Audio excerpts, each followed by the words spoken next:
The Metropolitan Police is in a state of crisis, and the Commissioner Dame Cressida Dick is under increasing pressure to stand down.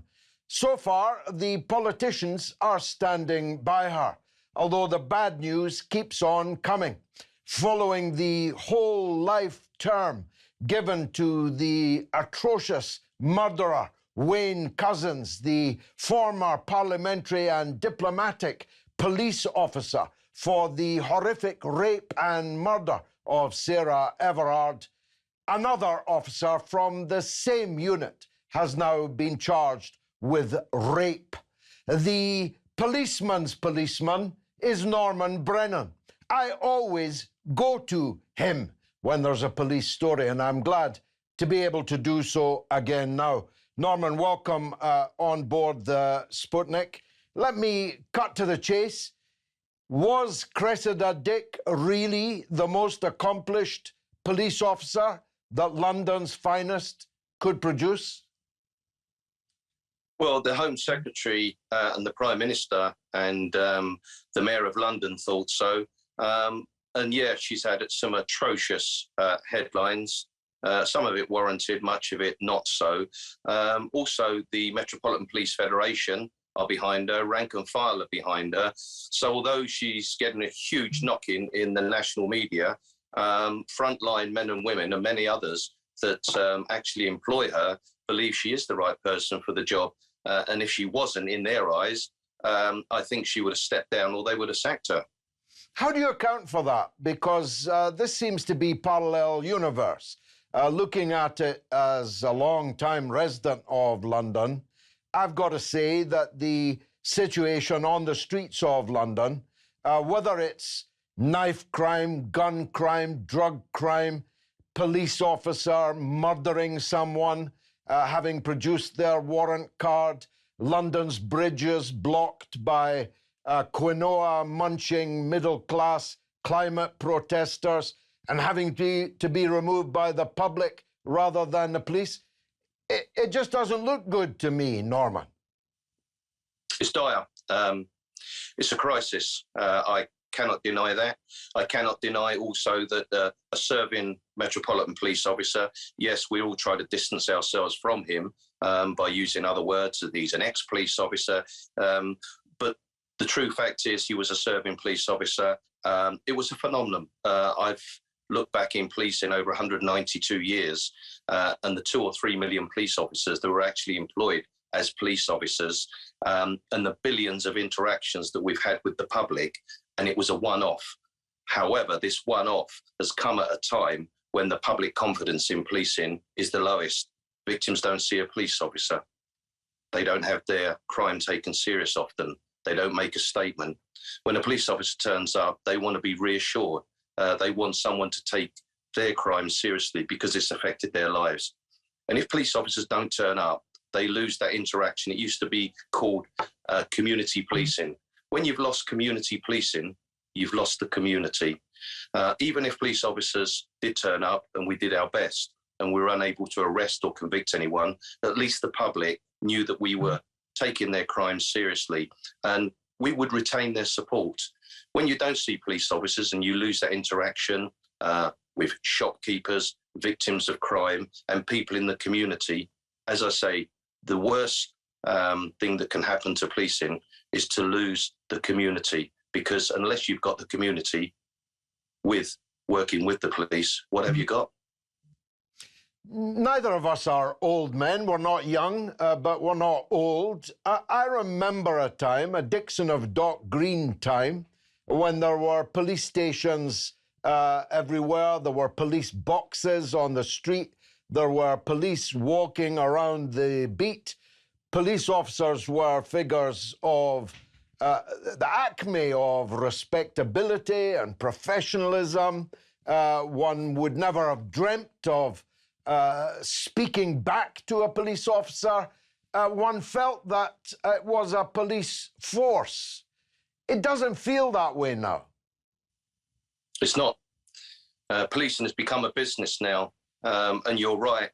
I mean, I remember those days, George, I do. And when I joined the police service in 1978, we actually did walk the beat. I recall when I was on a robbery squad, I came in, and if I was a duty detective, I'd look through all the crimes overnight, and officers would be allocated different crimes, and we would go out and do exactly as I said just now, meet the victims. So they actually are our bread and butter. And when you've got police officers walking the beat, interacting with the community tell us who they believe are causing problems within the community. They identify them. They give us the information, even if it is anonymously. And when we go out and do the job that we are expected to do, we retain their respect. When they don't see us anymore, they feel frightened. They feel vulnerable and alone. And you're right, you highlighted about the M25 demonstrators. I'll be quite honest with you, George. If the police were not there, if I was caught in that queue and I had to get somewhere very urgently, like a hospital appointment or something like that, I personally would remove them myself. I've got a common law right to do that, as other motorists have. But what does that say about our criminal justice system? But isn't there a question now arising about the type of people who are becoming police officers? Of course, there was always crime amongst police officers, nicking a bottle of rum after a break-in, an off-licence, that kind of crime. I knew of these things when I was young. But an officer producing a warrant card and his police issue handcuffs when he already he was known as the rapist by his colleagues. Seems that there were WhatsApp groups sharing misogynistic filth amongst people. And then there's the issue of his indecent exposure just days before Sarah was cruelly murdered. Is the standard of officer coming into the force still passing muster in your view? To be quite honest, no. If you want me to be blunt, we expect every police officer now to they've got to have a university degree. When I joined, we had ex-military. We had men and women that had done all sorts of other jobs, had a different varying backgrounds. That made the team work and gel well. But what we've also got to look at, George, is this, is if the police was a business, and it now is a business, and its shareholders, which are the members of the public, thought that they were doing such a dreadful job, the shareholders would demand the resignation of all the directors. And if you equate that to policing, well, many people are now saying, have we got the right police chiefs in place? Have we got the right police crime commissioners in place? There isn't a single independent police crime commissioner, George. Every single one is a politician. Many chief officers of police have whizzed up the scales so fast, you would have thought it was the Roadrunner. Many do have frontline experience, many of them don't. And all this genderizing everybody. The police have lost their way, all these coloured flags about gays and lesbians, painting police cars different colour, posturing to the public about pronouns. Yes, these are serious, and these are serious issues, but so too are people being burgled, people being mugged, women being attacked on the street, women being attacked in their homes, children killing each other with knives and guns. These are the things that the public and victims want to see and hear the police doing. And I'm afraid senior officers, many of them, have lost their way. They're failing the public, they're failing their officers, and they're failing the police service. And I asked chief officers just recently, look in the mirror and ask yourself this question. Is the protection of the public and victims of crime and looking after your officers your priority?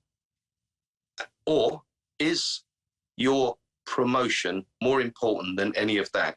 Because these are the two questions that you've got to ask yourself. And if the protection of the public and reassurance of victims, and also running a good police service that gives its best, is your priority, and accelerated promotion, whatever the costs, isn't your priority, you're the right man or woman to do the job. But tens of thousands of police officers are now looking at the senior management team and thinking, you're detached, you're out of touch, we don't respect you. And when police officers don't respect their only senior management or their leadership, what does that say? So getting back to if it was a business, do we need a complete overhaul of senior management within the police? Do we need a complete overhaul of the College of Policing and Chief Constables? And do we need a complete overhaul or to get rid of police crime commissioners? These are all very important questions, George, that need to be asked. Many will think you'd be a good candidate for the Commissioner yourself. Norman Brennan, the policeman's policeman, thanks for joining us on board the Sputnik.